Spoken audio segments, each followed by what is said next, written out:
Okay, guys, this is the moment we have all been waiting for.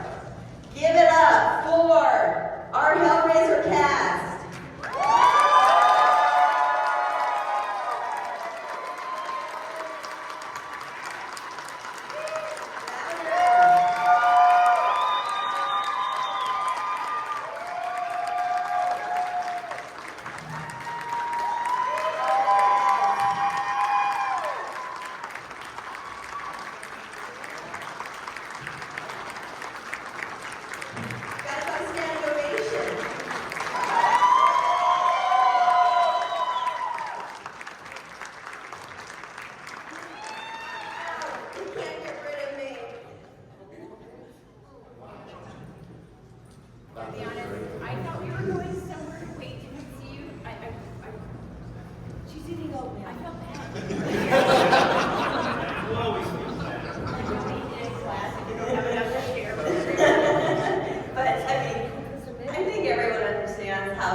Okay, guys, so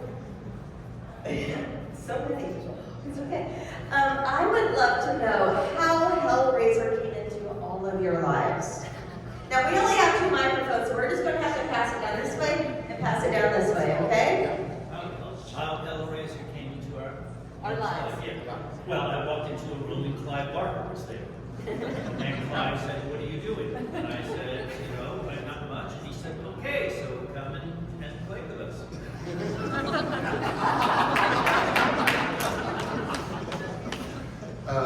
Okay, so I had been a friend of Clive's for about 3 years in Sydney.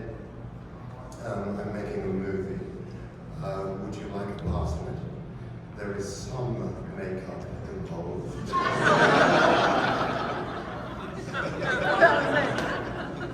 Well, Grace Kirby was Clive's cousin, and she didn't want to do the second film, so they just sent out a general call for an actress with, I believe, mime skills. I was asked to do the audition. I nearly didn't because the chatter scared me too much. And I thought I had to play him, and I hated mask work. But I went anyway because my friend Jeff from Lancashire said, "Oh, go on, Bobby. Years from now, they'll be writing books from you. Bobby Wilde, Queen of the Bees." So I went, and I knew what the word Cenobite was, and I contradicted the director because he thought it was a word Clive had invented. And I said, "No, it wasn't." I got into an argument, and I was right, and he still gave me the part.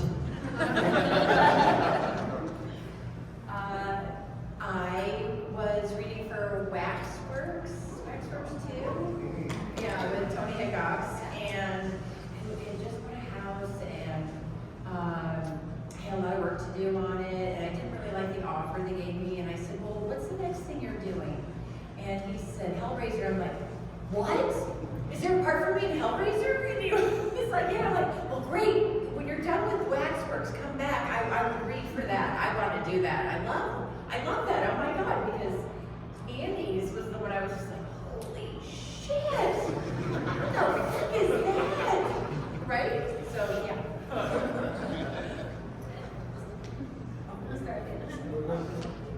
Well, I only came on at number 2 because Clive's producer wanted him to do a different movie.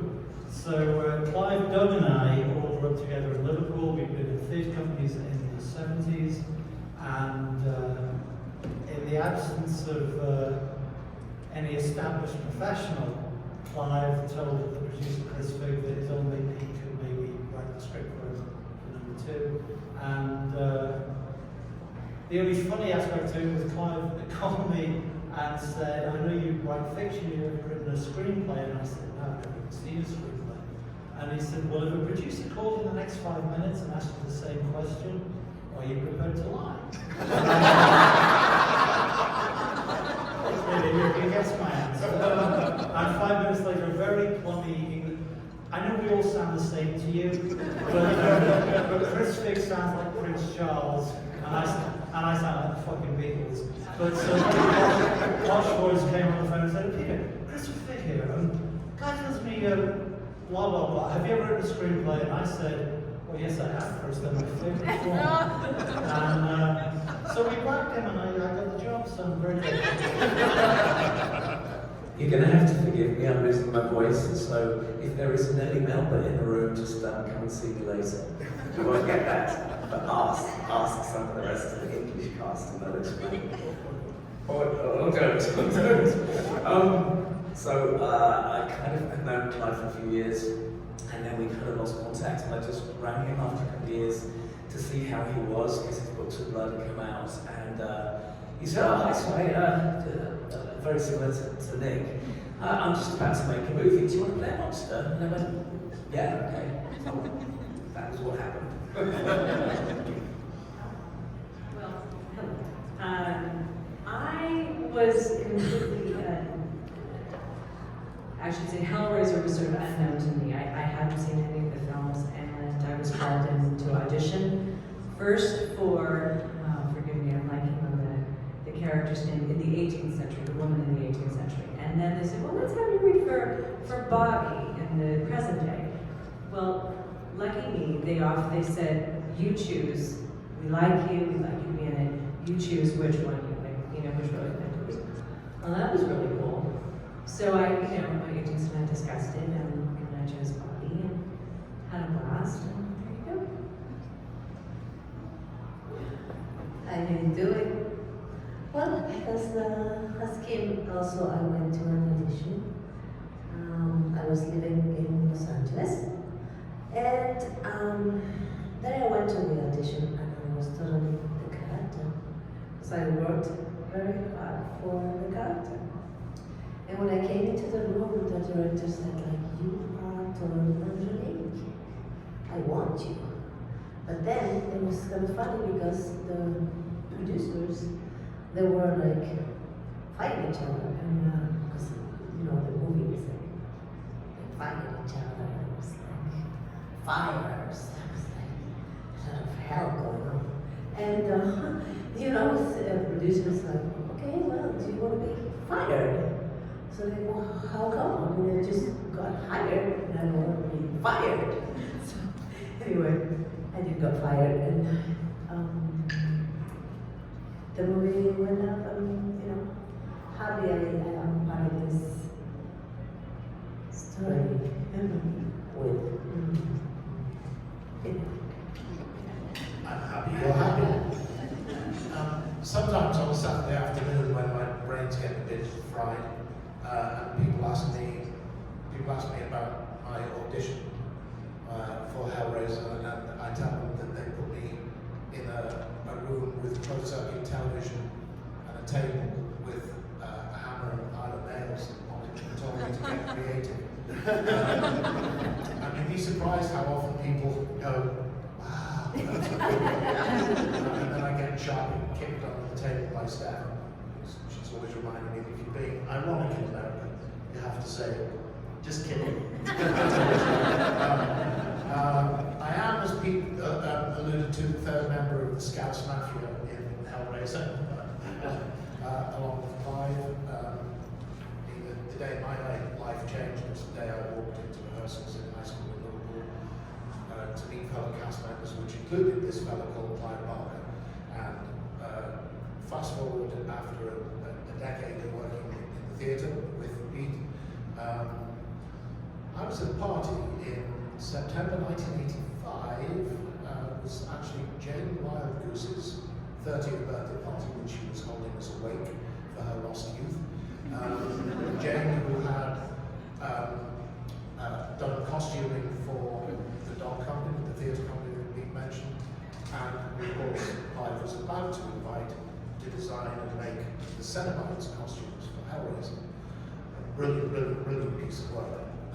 And Clive and I were talking about something or other, and he said, oh, by the way, I'm trying to put together, quote unquote, a low-budget, independent British horror movie. I think there might be a part in there for you if you're interested. And I said, oh, cool. And we went on to talk about The Price of Fish, but that was the first point at which Pinhead and Hellraiser entered my life. I would love to know from each of you, especially since you guys or a lot of you were in different movies. What was the most challenging scene that you had to shoot?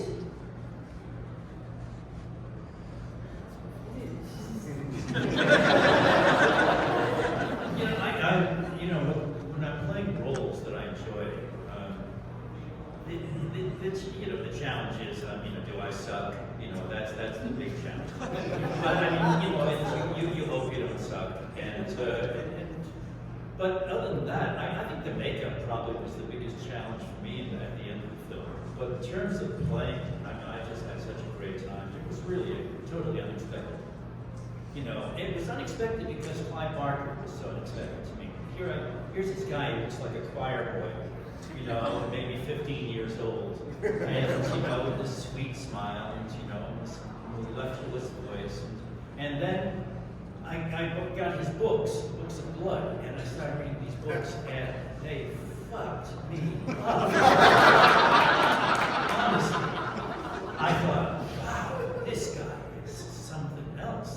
So I felt like I was in the right company. He was a kindred spirit, definitely.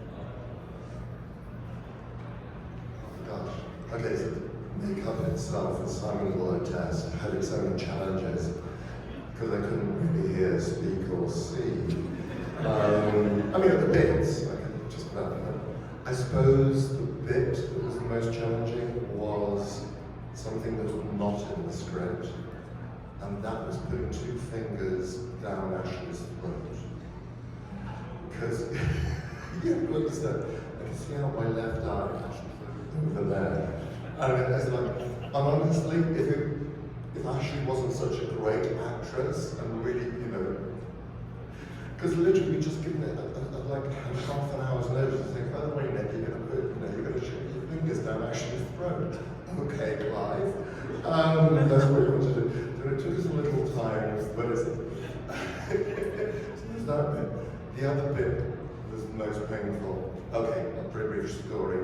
So, Chatter's death, Ashley's got this wooden hunk of wood, which is a box wrapped in brass. Smashes Chatterer in the face. I mistimed one of the blows, so I really got hit in the face pretty hard. And they realised, they stopped filming, got me off set, because I was really quite dazed. And they gave me whiskey through a straw. Sorry, Jack Daniels through a straw. Jack Daniels on set. And then I was doing that kind of full makeup and so on, and that's when I went blind. And then a voice very quickly said, "It's okay, Nick, there's been a power cut."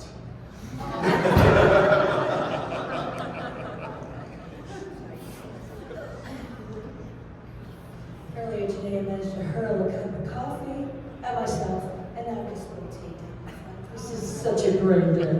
Anyway, most challenging scene has to be the first one I did, which was, funnily enough, the entrance scene of the Cenobites in Hellbound, because I was supposed to leave. I'd been visiting my parents in upstate New York, and my flight was from Toronto. It got delayed 24 hours. So instead of arriving on the Sunday, chilling, I arrived on the Monday and had to take a cab from the airport to Pinewood. I was exhausted, had to sit in a chair for 4 hours getting my makeup on, half an hour for the costume. Everybody was annoyed at me because I was late, but then we had to wait 6 hours to get in front of the camera. So I'm walking through, and people are telling me what to do and stuff, and I'm like going, oh. And there's dry ice, and people are sort of, there's Tiffany playing with the box, and I'm thinking, I actually felt like I was in the movie. Because I went up to Tony Randall and said this really pathetic thing, "Tell me what's my motivation?" Because there were very few rehearsals for this. And he just looked at me and he went, "You're dead." Okay. So I felt dead because I was so jet-lagged. So it was, but that scene, when you see it, it's kind of, it was quite an extraordinary scene. It was introducing everyone, and I certainly felt brain dead when I did it, So this was a little bit like a walk of shame because I've never been asked this, and I'm going to be really honest. I took myself a little too seriously. Like, I didn't want to meet Doug, and it was like, okay, we're going to do this scene, he's going to be in his makeup, and I don't know, I was like doing this whole, I was in Stella Adler's acting class, and I'm trying to make everything like super serious. You were there too? Yes, stupid American actresses trying to make it really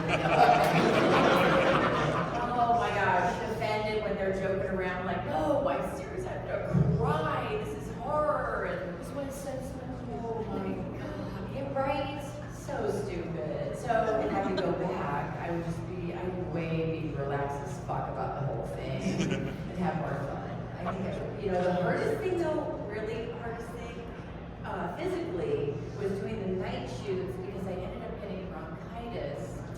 Yeah, right? And I was taking night roll during the day. We were out in the middle of the field doing World War I trenches, and you were wandering around in that down nightdress. Right. Yeah. Yeah, I love those scenes. I have You have the whole uniform on. And Tony sort of had this like 70s, like, swashbuckling director thing going on, and having his eyeliner on no matter what we were doing. And but it was kind of like drinking the Kool-Aid doing the movie because it was like this pleasure playing thing. We were young, we had fun, and I was, you guys were recording, so that's one to say for now.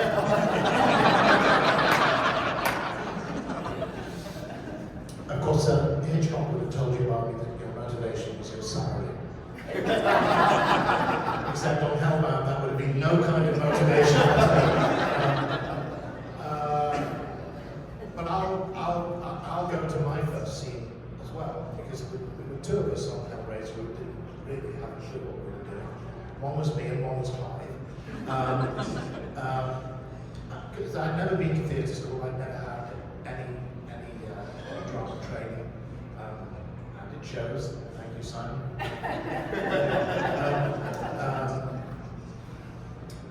So I'm getting used to this whole notion of, okay, I understand that assistant director, first assistant director. Oh, there's a second assistant director. Why? He's assisting the assistant director. Oh, well, there's a third assistant director who's assisting the second assistant. So which one of you do I really need to pay attention to? So I'm getting used to all of that. And then it's a little matter of 6 hours in the makeup chair and face covered in latex and glue, and contact lenses not made to my prescription. So it was like being, I've said it was like being indoors on a dull day with the curtains drawn, not wearing my glasses. And trying to walk in a floor-length skirt without tripping over. So I'm trying to deal with all these things, and so We Want the Man Who Did This was the scene. It's my first scene in movies. This was my first movie. This was my first moment, nervous as fuck. And they said to me, this will be your starting position. I have a starting position. Take a few steps forward, raise my hand and say, we want the man who did this. It's not difficult, is it? Except I can't see my mark on the floor, which is no big deal. So they gave me a sandbag behind my heels, which is normal practice.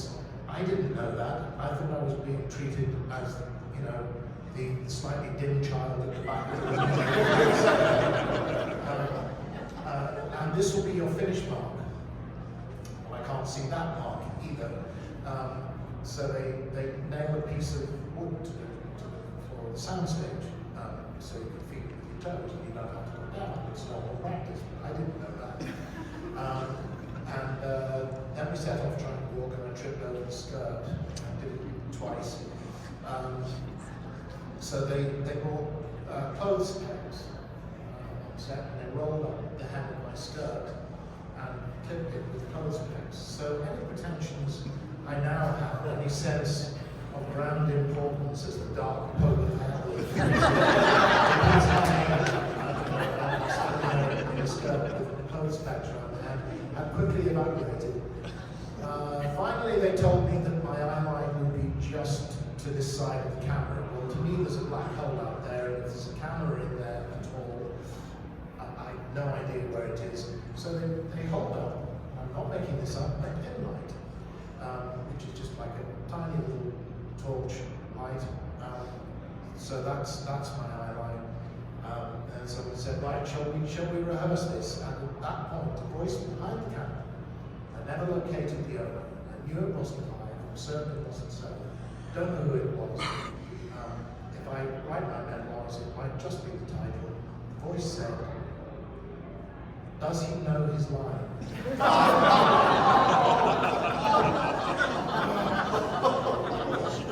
It's the only fucking scene I did that day. We lost the man who did this. 7 words. I pride myself. 7 words.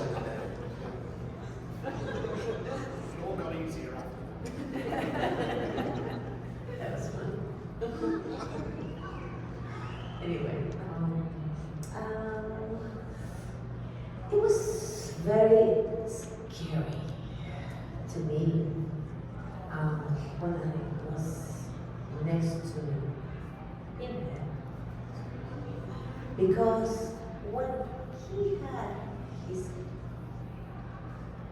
makeup and costume on, he was a total freaky hell person. And I was so scared of this. And then he'll take the makeup off, and he was a sweetheart. You know? And I'm like, what is going on? I mean, who am I dealing with? You know? So, I started like training myself, like how to know. Every time I would see in his full costume, I was just so scared to hell. I mean, really. And then I figured, okay, I have to meet this guy. And so suddenly, one of the scenes, I got like, okay, the director wants you to kiss Pinhead. How am I going to kiss him? How am I going to kiss him? They're thinking of taking all the things away from you to kiss him. It's like, no. This is not going to work. It was so funny. You don't have memories? Me either.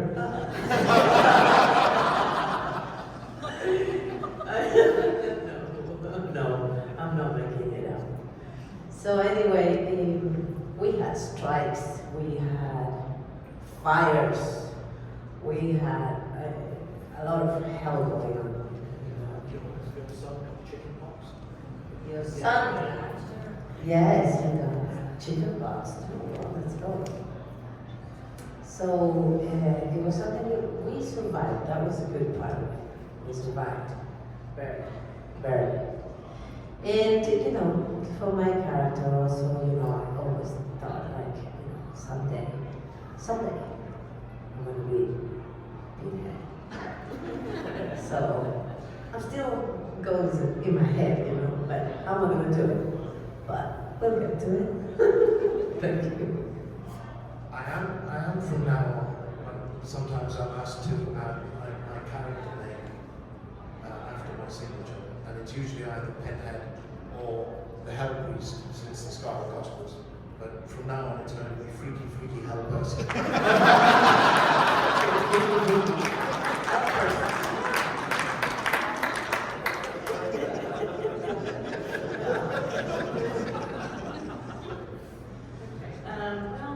Let's see, what other was challenging? Well, kind of sadly, one of my apparently more challenging scenes was just running down a hallway, because I think it was the first take. It was either rehearsal, I think it was the take actually, and our director, Kevin Yeager, said to me, Ken, I want you to. They were at the far end of the hall, and I was going to run. Like, truly, my life did depend on it, because it did. And he said, I want you to just just let it go, run. I said, okay, so I was, similar to what Terry was sharing. This was very intense, and it was. And you really do. You have to put yourself in the circumstance as much as you can. Obviously, that's part of your job. So I was revving myself up so much to run down this hallway that I took off. I think like I've never run before in my life. My feet slipped out from under me. I tumbled. It was so embarrassing. And then I ran and I started tumbling, not supposed to happen. And I ran and I tumbled into the camera. And fortunately, the camera was okay. Camera operator was okay. I was okay. I was morbidly embarrassed. So Kevin. Is that the first question? Is the camera okay? Most likely, it was the first thing in my head. Is like, oh my God, what did I do? So Kevin Baker, who I have such respect and love for. He's a good guy. Came over to me and okay, good. But just pull it back to a hair. I said, we'll do. So that was kind of fun. And I think just navigating the box and remembering the rules and sending freaky hell, what was it? freaky hell person, aka Pinhead. I had a great time. Funnily enough, I remember sitting in the makeup room with freaky hell person on that first day, and him going over that one line we had to do.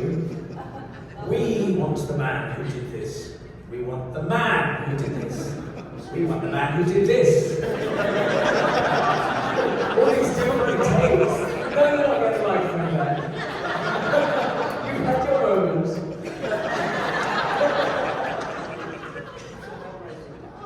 It was the Hellraiser man. That's true. We always joked that we would be the Hellraiser band. We'd be the Cenobite band and a rap band, and that's why we really was going. We want the man to do this. I can't rap, I'm 62. So, but was it? Very good. So yeah, again that first day, Nick and I were completely blind, virtually deaf. My nose was sealed up, so I couldn't breathe through my nose, and I had these huge false teeth glued to my own teeth. And so Nick and I sat there going, just to breathe for 8 hours. So they led us through on the first time on the set, and for some reason the message hadn't got through that Nick and I were completely blind. So we could hear people talking to, we had no idea what the set was or where the other actors were, and the next thing you heard was, well, Justin, because I could hardly hear, was, and okay, I have no idea what I'm supposed to be doing. So evidently, Nick and I just kind of both wandered off in some random direction.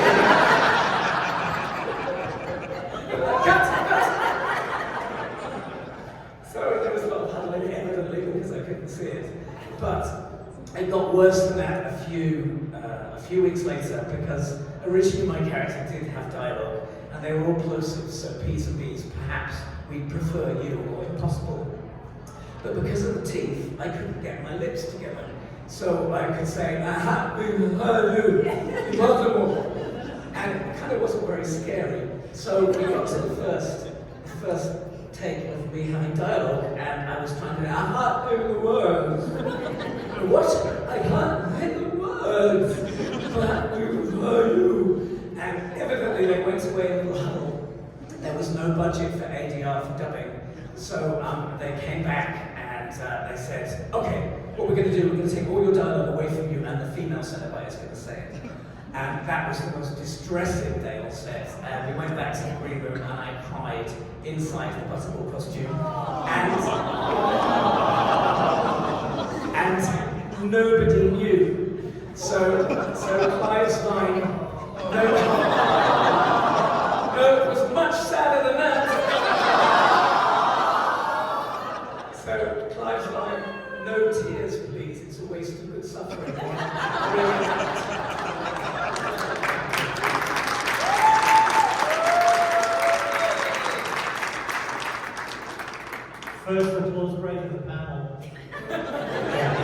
Well,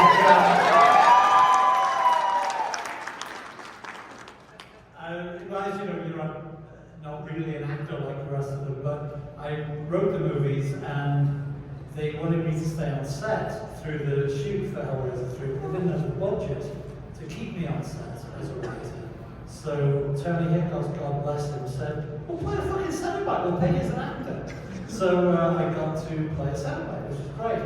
And nothing was particularly challenging. My main scene was to chase Terry down Elm Street, which was lovely. But at one point we had a local pyrotechnics guy who was fantastic and really knew his job. But I had the sense he was a little too into it. And when you see Bobby breathe fire directly at the camera, it's a dummy. But they wanted to do a thing where you actually see my mouth open, so they did the trick perspective thing.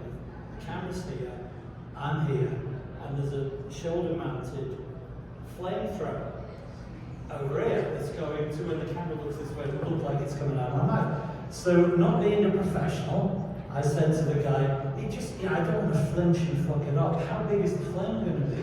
And he said, it's going to be fucking huge. And I thought, alright, well, so they rolled and I opened my mouth and it was fucking huge. But he really knew his job, he really did. And it was great. And then he came back and dismantled it and said, how do you feel? And I said, yeah, it felt kind of good. And he looked around as if let me into a secret club and said, go on in. He's been in jail for the last 40 years. No. But yeah, he loved his flames. Okay, guys, let's open it up to some audience questions. Raise those hands. I know you got them. Are you serious? I can do this all day, but this is your show. What do you want to know? There. I was just interested, how did they film the chapter go? Especially when you were on the table fighting through the box with it? Was it like an animatronic? Was it a full body job? Is that a question for me?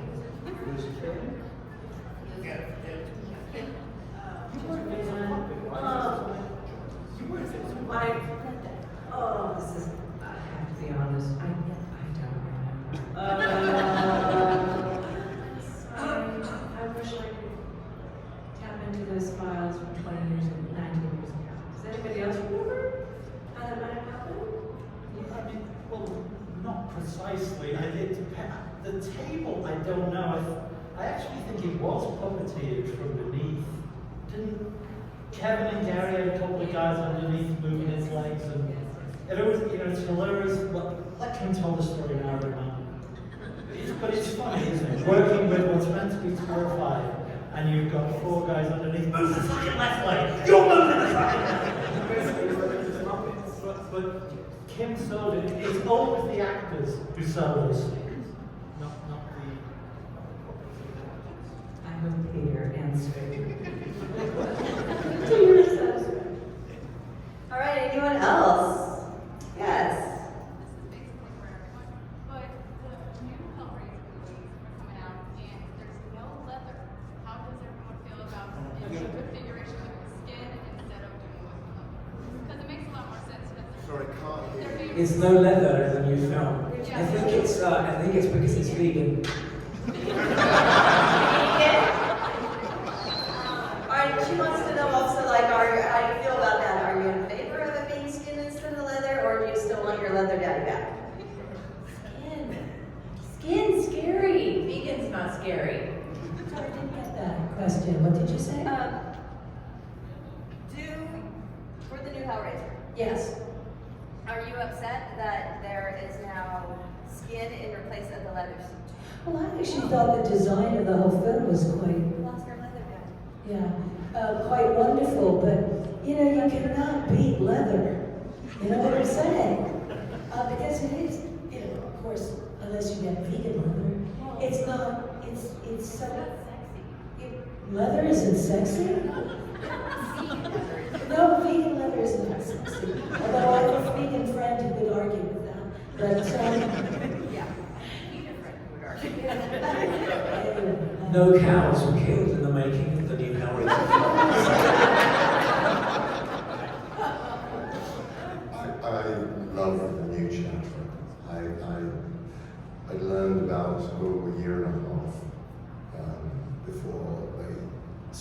brilliant. The new Hellraiser, that they cast a 7-foot-tall actor to play Chatterer. I just thought that is amazing.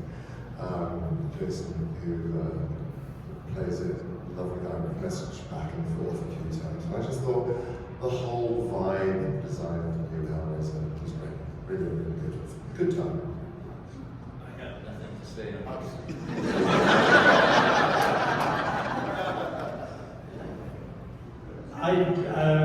They look great. I thought the designs were great.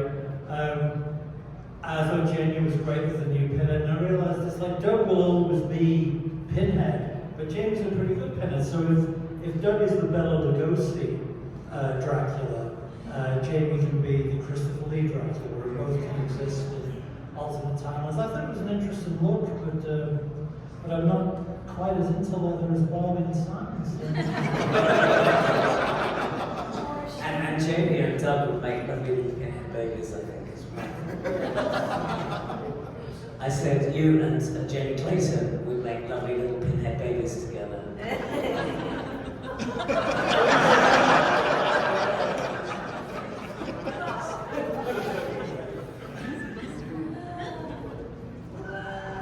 No, I don't think anybody would replace for me, the saga, the whole saga, with you. It's so scary. I tend to like go this way. The new film, I saw the new film is great. I can say, you know, but it doesn't have cows and all the leather things. There's more, I don't know how to say that. I don't know, I'm more masculine or something. I tend to stick with this Hellraiser. Anyway, that's it. I haven't seen the Yes, movie, so I seen it, can't so- comment. Yeah. Although it's just still online to watch this. Skin was very prevalent in the original Hellraiser, I would say as well. You know, the flesh being interlaced with the costume, which Jane's precise intention was. I think also Clive says this in The Hellbound Heart, was that you couldn't tell where clothing began, ended, and person and thing creature began. My first feeling when I saw the design was, oh, they brought the skinned man aesthetic to the Cenobites, and I thought that's cool. And I've commented that I thought the redesign of the makeup for Pinhead was clever. I can't really say anything beyond that. I made that comment and Jamie replied on Instagram, OMG, the OG has spoken. I'm sorry, go on. No, I was wondering, would you ever be interested in doing a Nightbreed crossover Hellraiser film? Who's that question for precisely? Everyone. Everyone's been in. Yeah. Do you have the money?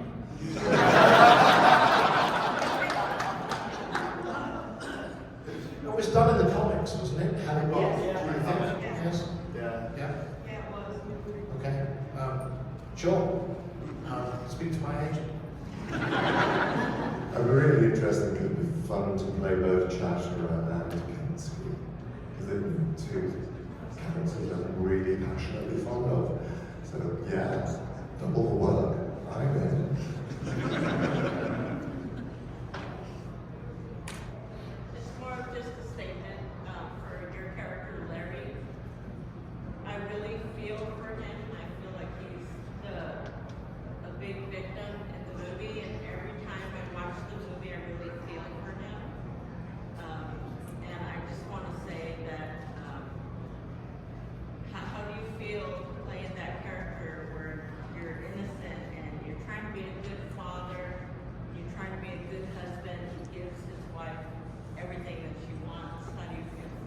Yeah, you know, that was the challenge for me, was to play Larry, because I mean, obviously playing Frank was that's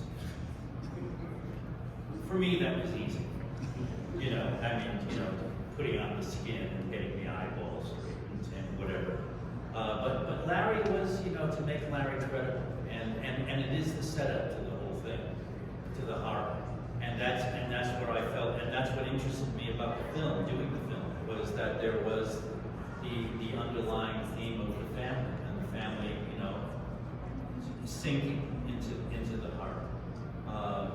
And one of the most horrible moments for the film with me, and when I watched it, I was amazed how I reacted, is that when Larry is moving a piece of furniture up the stairs, and then there's a close-up of a nail ripping into his, his hand. But yeah, thank you for saying that. This, it really is. Larry's often overlooked because of the extraordinary, personages of the Cenobites and Frank and Frank's, transformations. Yeah.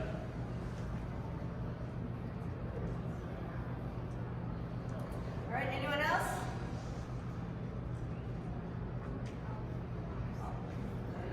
You all clearly have such respect for each other's performances and things. That being said, if on a one-off for fun situation you can play someone else's character, which would you pick and maybe why?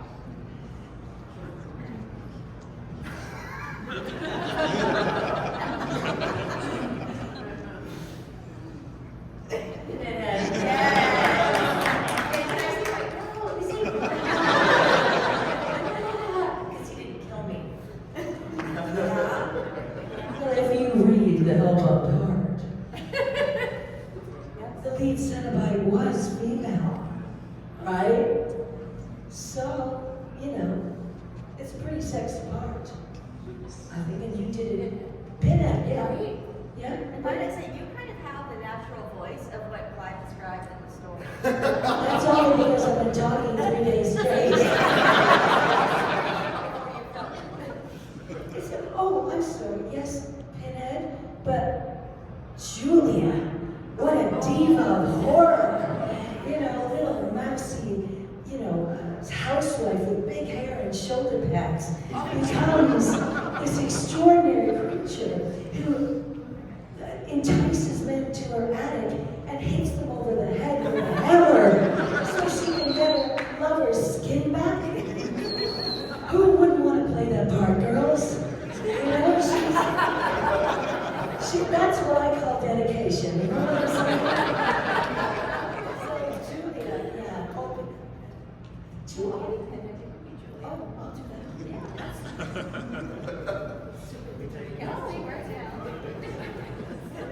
I think some of the most perfect casting was Julia's victims. The three men. Oh, they were great. Those three men who came to the house, they had. Yeah. And it's just like, God, I would love to play one of those because honestly, the time that you know about those guys, you know everything you need to know about those guys in those few moments that you see them, and they get shorter and shorter. That you get to actually see the character, and I just like to play one of those guys. Yeah. Well, I have because I ran the range from Larry to Frank, so please, I'm not going to get greedy here.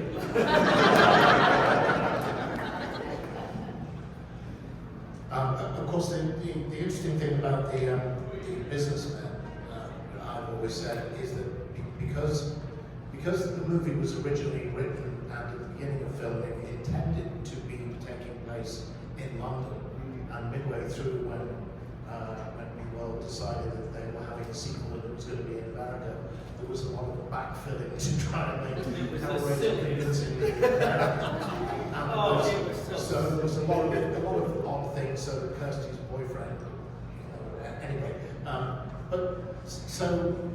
Hellraiser now no longer takes place in London, but in some unspecified American city, not New York. But the businessmen are all British. And I always thought it's very weird in the movie that it's a piece of perversity in Julia that Clive could not have dreamt of, that Pinhead could not have dreamt of, that she specifically trolls the bars of this unnamed American city looking for balding British businessmen. Do you think that would be never ends out doing?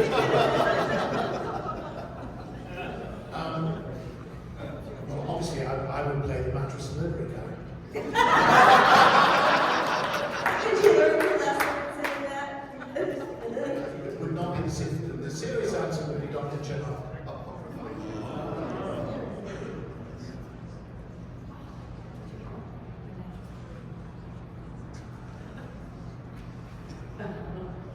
Well, well, anyway, I love my character a lot. I was in love with Angelique, but I also like being dead. So I would play the big head. Freaky.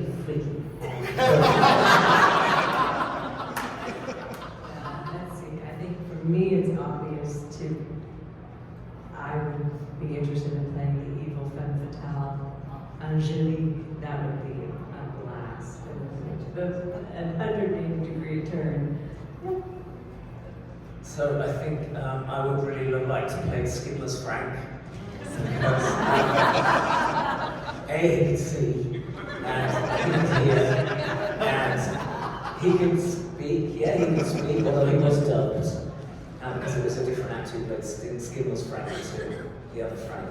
But also you get Snog, Claire Higgins, which is always going to be a joy on Snog is Kiss. Snog. Oh, yes, you get to kiss passionately Claire Higgins and get covered in buckets of blood before each take. I think that'll be a joy. Sounds great. I don't have any that I'd like to play because they were all fantastic. In each movie, the whole cast was great. So I'm happy to let them keep their parts. The other thing, sorry about Skinless Frank, is in these days in Hollywood they have this gunk that they use for like the alien kind of gooey bits. But back then they used KY jelly, so playing Skinless Frank you would be covered in KY jelly every day, which also was kind of one of my fantasies. You might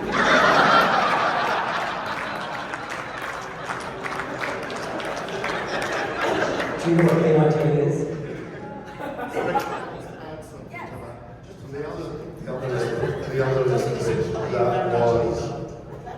The other liquid that was frequently used on Hellraiser and fondly referred to as elephant cum was made up of snowflakes dissolved in water, and that white goo that you see, yeah, that kind of show.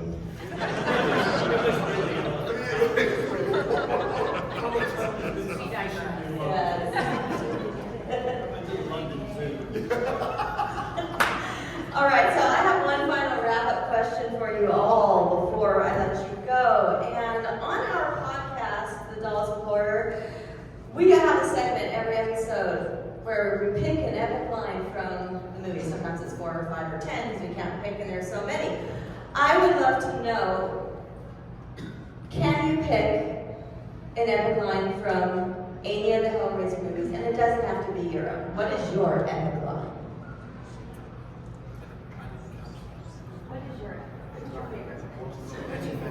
Oh man, I got a few. Do we have about 10 minutes? No. You know, actually my favorite, as much as I love Jesus Wept, the one I loved the most was So Much for the Cat and Mouse shit.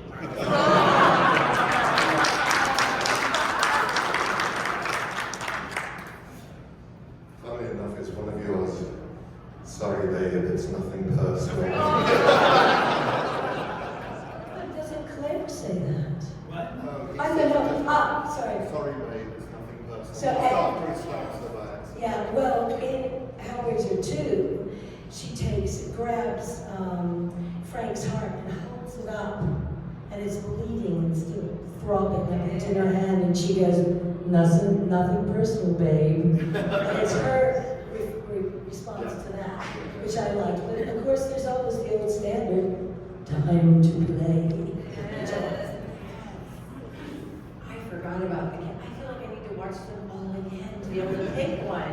But I think it was always whenever, Doug, when Penn had had a line like that, so much for cat and mouse. Those kinds of lines were so like, oh my God. Yeah, all of those from him that were just like, shit.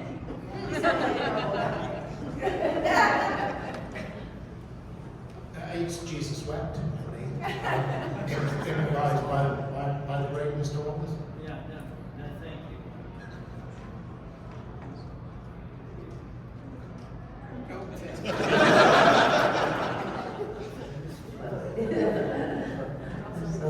So many lines. Great lines. Yes. One of the lines that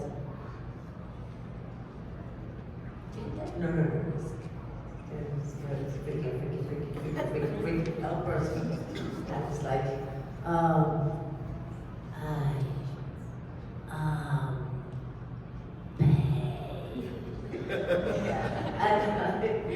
really like, so I said, no way.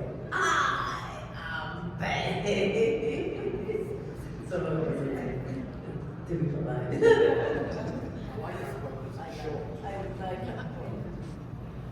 And this is not just because it was one of my lines, but I just think it's kind of funny and it was like a punch. You go play with your dog, you bastard. I've got two. I'm going to misquote it, I think. Well, I hope not. Please hear, but it's take your best shot, Snow White.